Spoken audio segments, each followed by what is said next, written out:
Livro narrado ordenado por Cristiane Batista, inscreva-se, grata. Recensão do livro de Willy Elpach, Grundlinien eine Psychologie der Hysterie. Carl Jung. Todos os meus colegas de profissão que se interessam pelo grande problema da histeria vão saudar com alegria e expectativa um livro que, por sua envergadura, promete abordar meticulosamente e com base ampla a psicologia da histeria. Todos que conhecem o estado atual da teoria da histeria e principalmente da psicologia da histeria sabem que nosso conhecimento desse campo obscuro infelizmente é muito pequeno. As pesquisas de Freud, apesar de receberem pouco reconhecimento, mas que ainda não foram superadas, previram o fato de que as futuras investigações sobre a histeria seriam psicológicas. O livro de Elpach parece vir ao encontro dessa previsão. Se examinarmos sumariamente o índice de nomes, ao final do livro, encontraremos mencionados Arquimedes, Bering, Bilroth, Buchner, Buda, Cuvier, Darwin, Euler, Fichte, Galileu, Gall, Goethe, Herbart, Hume, Kepler, Laplace, Delametre, Newton, Rousseau, Schelling e outros, nomes ilustres todos eles, entre os quais um que outro psiquiatra ou neurologista. Não padece dúvida de que uma teoria da histeria ultrapassará os estreitos limites da psiquiatria e da neurologia. Quanto mais penetrarmos na charada da histeria, mais se ampliarão seus horizontes. Por isso Elpach parte de uma base de grande extensão e, certamente, com boas razões. Mas quando olhamos para o espectro ilimitado de conhecimentos, indicado pelos nomes do índice, a base de Elpach para uma psicologia da histeria nos parece de uma amplidão perigosa. Através de várias insinuações, o autor dá a entender que considera a crítica negativa como mal intencionada. Gostaria de dizer que não tenho preconceitos contra Elpach. Ao contrário, li o livro dele sine ira e com atenção, num esforço honesto de entendê-lo e fazer-lhe justiça. O texto até a página 146 pode ser considerado uma introdução. Temos às vezes dissertações sobre conceitos, teorias e história das ciências que se estendem a todos os campos concebíveis da ciência e que parecem nada ter a ver com a histeria. Apenas alguns aforismos, tirados da história da teoria da histeria, sobretudo avaliações dos trabalhos de Charcot e de outros pesquisadores, têm uma fraca conexão com o tema. Não me acho competente para criticar as discussões muito gerais sobre as teorias da ciência e da pesquisa. Os reflexos de luz tirados da história da pesquisa da histeria não são exaustivos ao apresentar o assunto, nem trazem algo novo enquanto pesquisa. Para a psicologia não trazem praticamente nenhuma contribuição. A verdadeira abordagem do tema começa na página 147. Em primeiro lugar, temos uma discussão sobre a sugestionabilidade. Aqui devemos louvar o pensamento e os sentimentos seguros de Elpach. Ele aborda um dos pontos mais difíceis da teoria da histeria. É óbvio que o conceito atual de sugestionabilidade é muito indefinido e por isso insatisfatório. Elpach tenta penetrar no problema da volição, analisando o comando e a sugestão. A análise o leva a discutir a mecanização e a desmotivação, emancipação do ato voluntário do motivo. Através de várias linhas de pensamento embaralhadas, chegamos ao problema da apercepção, no sentido de WNDT, que está intimamente ligado ao problema da volição.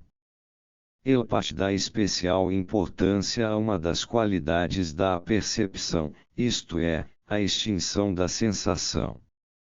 Os estímulos no limite do perceptível são relegados, sob certas circunstâncias, pelo campo visual periférico, mas a fonte do estímulo, estrelinhas etc., desaparece com a introdução do centro visual. Esta observação é estendida analogicamente também à percepção, quando a chamada percepção ativa assume a função do centro visual. Portanto, é atribuído à percepção um efeito de extinção da sensação. Elpash explora em minúcias esta ideia, infelizmente de modo pouco compreensível e sem aduzir argumentos suficientes. De acordo com o pensamento de Elpash, a extinção da sensação parece algo comum e normal. Mas ela é uma exceção, pois a percepção não extingue a sensação, o que acontece é o contrário. A discussão sobre a percepção culmina na frase, o controle que, no estado mais passivo da percepção, se estende sobre todo o campo da consciência, e com isso possibilita a atividade mais rica da vontade, desaparece com a tensão crescente da percepção ativa. Surgem então as ações da distração. Outro estado da percepção Elpash o encontra no vazio da consciência, aqui empreende, entre outras coisas, um pequeno excurso nos dizetos incultivados da dementia Prayakosh e apresenta o negativismo como fenômeno de sugestão na consciência vazia do catatônico. Como se tivéssemos alguma ideia de como é a consciência do catatônico. O resultado da análise da sugestionabilidade parece resumido na seguinte frase: apresento a completa falta de sensação ou a completa falta de moderação como os critérios de todos os efeitos psíquicos, que podem ser chamados de sugestões. Infelizmente, com isso não posso fazer nada. Ao longo de 50 páginas de análise, não se sabe exatamente como, o conceito da sugestionabilidade mergulhou no indefinido, também não se sabe o que foi feito dele. Em compensação, temos diante de nós dois critérios estranhos de sugestão, cujo início e fim estão no âmbito do incompreensível. Segue então um capítulo sobre um dos milhares de sintomas histéricos, ataxia abasia. O essencial desse capítulo é a ênfase no significado da paralisia histérica. Outro capítulo fala do sentido do distúrbio histérico da sensação. Elpash considera a apraxia dolorosa como uma doença autônoma, mas não apresenta provas. Também considera as hiperestesias histéricas como um problema fisiológico e não psicológico, mas também aqui faltam razões conclusivas. É precisamente na histeria que não devem ser multiplicados os princípios explicativos sem necessidade. Para explicar a anestesia, Elpash usa a extinção aperceptiva da sensação, aquele fenômeno paradoxal, acima referido, que é tudo menos um fato claro, simples e seguro. Merece aplausos a afirmação de que os histéricos param de sentir quando deveriam sentir. Mas não é possível explicar este fato notável a partir de uma observação ainda mais obscura e mal fundamentada. Elpash acha que o intelecto histérico se caracteriza por uma fantástica apercepção e docilidade. A percepção fantástica é um estado psicológico em que a atividade da fantasia tem uma tendência para a passivação da percepção. Pode-se adivinhar o que Elpash entende por essa coisa complicada. Mas julgo-me incapaz de formulá-lo num conceito claro. Acredito que nem Elpash tinha uma noção clara disso, caso contrário poderia ter esclarecido o leitor a respeito. Elpash assim define a docilidade: dócil é a pessoa que executa as exigências que lhe são feitas de boa vontade ou com indiferença psicológica, ou pelo menos sem opor resistência interna à sugestionabilidade que num capítulo anterior havia desaparecido sob uma torrente de jogos psicológicos de palavras e conceitos, surge aqui novamente, de modo inofensivo e inesperado, como docilidade. No capítulo A Trama Psicológica de uma Psicologia da Histeria, chegamos ao fenômeno raiz da histeria. A desproporção entre a insignificância da causa emocional e a força do fenômeno de expressão seria o cerne da anomalia histérica da mente. Na última parte do livro, o autor procura elaborar melhor os princípios anteriormente estabelecidos e indicar uma aplicação. Também discute a teoria de Freud sobre a origem da histeria. É mérito de Elpash entender Freud, restringir e contrabalançar algumas unilateralidades e exageros da teoria freudiana. Mas no que se refere à origem da histeria, ela não avança em nada para além de Freud, e em clareza fica muito aquém dele. Às vezes Elpash faz algumas insinuações contra o inconsciente.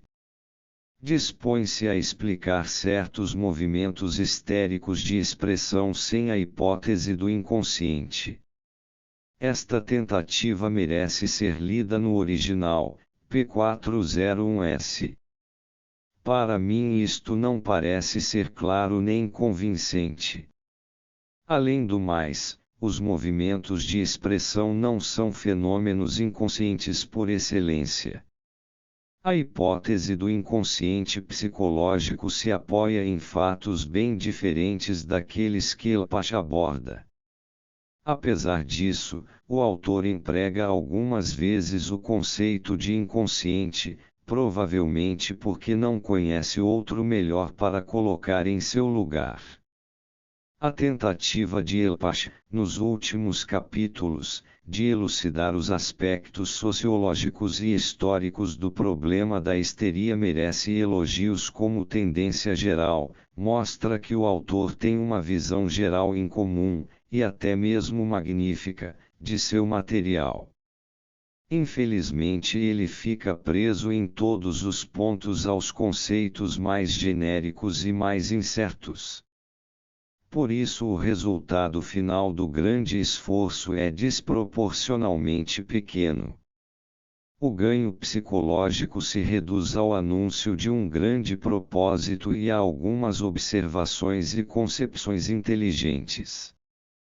Para o insucesso desse livro contribuiu não pouco a infelicidade do estilo de Elpash.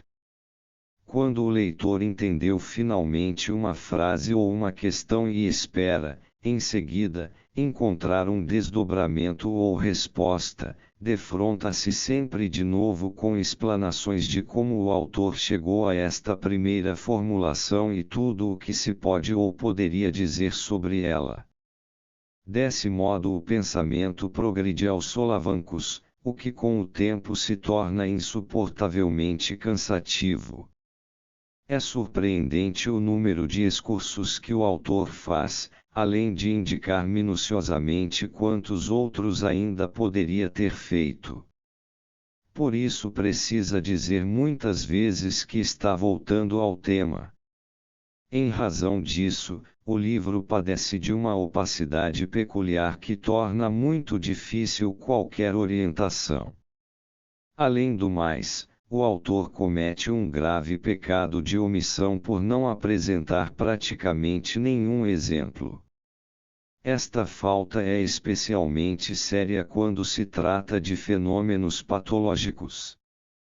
Quem deseja ensinar algo novo deve primeiro ensinar o seu público a ver, mas isto é impossível sem exemplos. Talvez a concepção de Elpash pudesse trazer algo de bom e novo se ela se dignasse descer à esfera inferior da casuística e do experimento. Se Elpash quiser falar ao empírico em geral, certamente considerará válido este conselho. Jungburg Owsley,